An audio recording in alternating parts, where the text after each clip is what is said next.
اگر تاریخ کے بیان کی ضرورت ہے تو اسے تاریخ بیان کرنا ہے، اگر جنگوں کے بیان کی ضرورت ہے تو اسے جنگیں بیان کرنا ہے، اگر فضائل کے بیان کی ضرورت ہے تو فضائل بیان کرنا ہے۔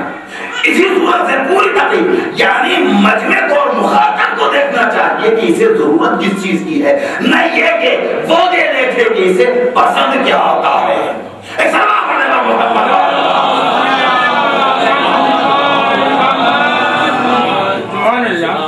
تو توحید ہماری انتہائی اہم اور بنیادی ضرورت ہے۔ کیوں؟ اس لیے کہ آخرت کی نجات کا تعلق صحیح اور سچے عقیدے کے اختیار کرنے پہ۔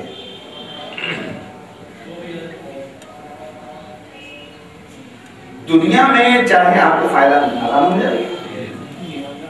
2000 میں ہوئے 1:30 بجے ہوگی یہ اذان اچھا ادھر بھی ہو گیا تھا آواز باہر تو نہیں جائے 1:30 بجے تک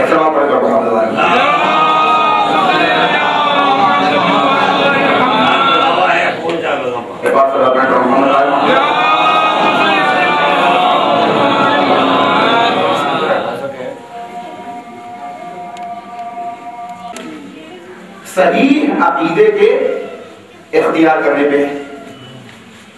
دنیا میں چاہے انسان کو اللہ اس کے نیک کام کا اجر دے دے، لیکن آخرت کے اجر، آخرت کی جزا اور آخرت کی نجات کا تعلق صرف اور صرف ان لوگوں سے ہے جن کے عقیدے درست ہیں۔ دنیا میں کفار و مشرکین بھی ہیں، یہود و نصارہ بھی ہیں، وہ لوگ بھی ہیں کہ جو بہت سارے اچھے کام کرتے ہیں جن سے پوری انسانیت کو فائدہ پہنچ رہا ہے۔ ہوائی جہاز ایجاد کرنے والے نے ہوائی جہاز ایجاد کیا، پوری دنیا اس سے فائدہ اٹھا رہی ہے۔ کمپیوٹر ایجاد کرنے والے نے کمپیوٹر ایجاد کیا، صحیح مصرف میں اسے استعمال کیا جائے، پوری دنیا اس سے فائدہ اٹھا رہی ہے۔ کتنے کام ایسے ہیں کہ جو انسانوں کی بھلائی اور فلاح کے لیے کفار و مشرکین بھی کرتے ہیں، سڑکیں بناتے ہیں، پانی کی سبیل رکھتے ہیں،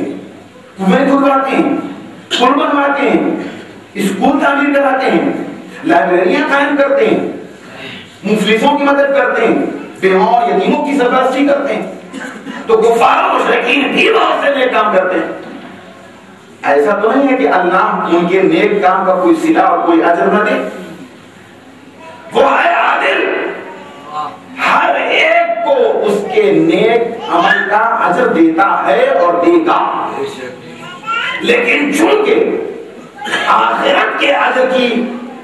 بنیاد صرف اور صرف صحیح اور سچے عقیدے پہ ہے، لہذا اگر کوئی شخص دنیا میں گمراہ ہے اور غلط اور فاسد اور باطل عقیدے کا مالک ہے تو اس نے جو نیک کام بھی کیا ہوگا اس کا اجر اسی دنیا میں اسے مل جائے گا، آخرت میں اس کے لیے کوئی حصہ نہیں ہے۔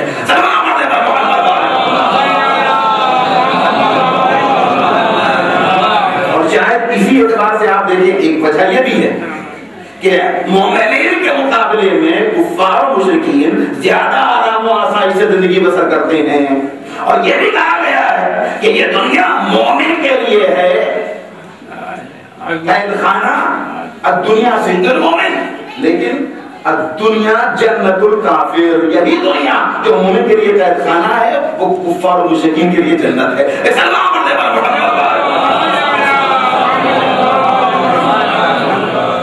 تو آخرت کے عقیدے اور اجر کا تعلق صحیح اور سالم عقیدے سے۔ اب کسی کو یہ تو معلوم نہیں کہ موت کا فرشتہ کب سراہنے آ جائے گا، اس لیے کہ وہ اعلان دے کے تو آتا نہیں۔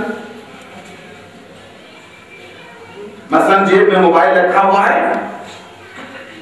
اور اس نے آپ کو رنگ کر دی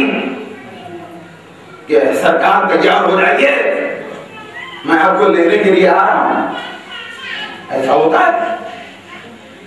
موت کبھی کسی کو بتا کے نہیں آتی، اور جب آتی ہے تو اول تو اچانک آتی ہے اور تفریق نہیں کرتی، بوڑھے کے سرانے بھی آتی ہے، جوان کے پاس بھی آتی ہے، بچے کے پاس بھی آتی ہے، سر رسیدہ کے پاس بھی آتی ہے، مرد کے پاس بھی آتی ہے، عورت کے پاس بھی آتی ہے، عالم کو بھی آتی ہے، جاہل کو بھی آتی ہے، انگریزی بولنے والے کو بھی آتی ہے، عربی بولنے والے کو بھی آتی ہے، کافر کو بھی آتی ہے، مومن کو بھی آتی ہے، اور اس کے آنے کا کوئی وقت معین نہیں ہے۔ تو آپ سب بتائیے کہ اگر ہمارے ذہنوں میں عقیدے کی اہمیت ہوگی اور ہم فوری طور پہ اس کی اصلاح نہ کریں اور یہ سوچے بیٹھے رہیں نا ابھی تو جوانے کی منزل ہے، جب بڑھاپا آئے گا 75 کی منزل پہنچے گا تب دیکھا جائے گا،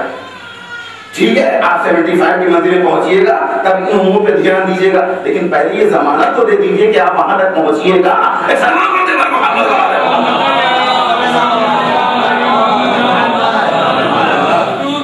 عزیزو جب ایک آنے والی اگلی سانس کی ضمانت اور گارنٹی نہیں دی جا سکتی تو برسوں کی ضمانت اور گارنٹی کون دے سکتا ہے؟ کسی کو کچھ نہیں معلوم کہاں موت آتی ہے، کب آتی ہے، کس عالم میں۔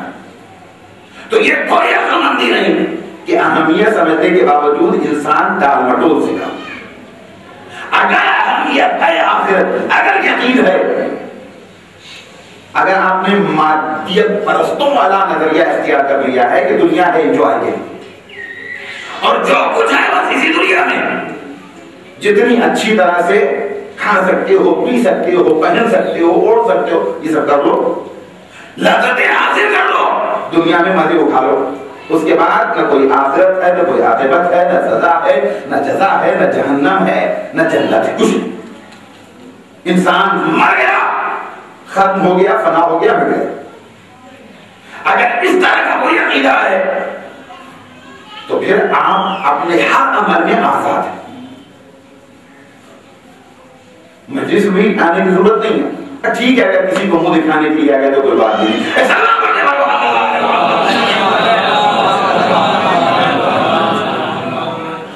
لیکن اگر آخرت کا عقیدہ دل میں ہے اور نہ بھی اگر عقیدہ ہو، توجہ، نہ بھی عقیدہ ہو بلکہ احتمال بھی ہو، امکان بھی ہو کہ آخرت نام کی وہ چیز ہے،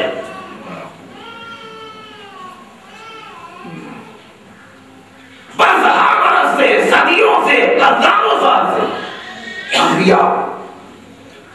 مرسلین، ائمہ، معصومین، اللہ کے نیک بندے، علماء، واعظین، مبلغین، مصنفین، یہ سب کے سب کہتے چلے آ رہے ہیں کہ آخرت ہے، جنت ہے، جہنم ہے، سزا ہے، جزا ہے۔ تو اب پر تو یقین پیدا ہو جانا چاہیے، لیکن اگر یقین نہ بھی پیدا ہو تو اتنی بڑی تعداد کے کہنے سے کم شبہ تو پیدا ہوگا،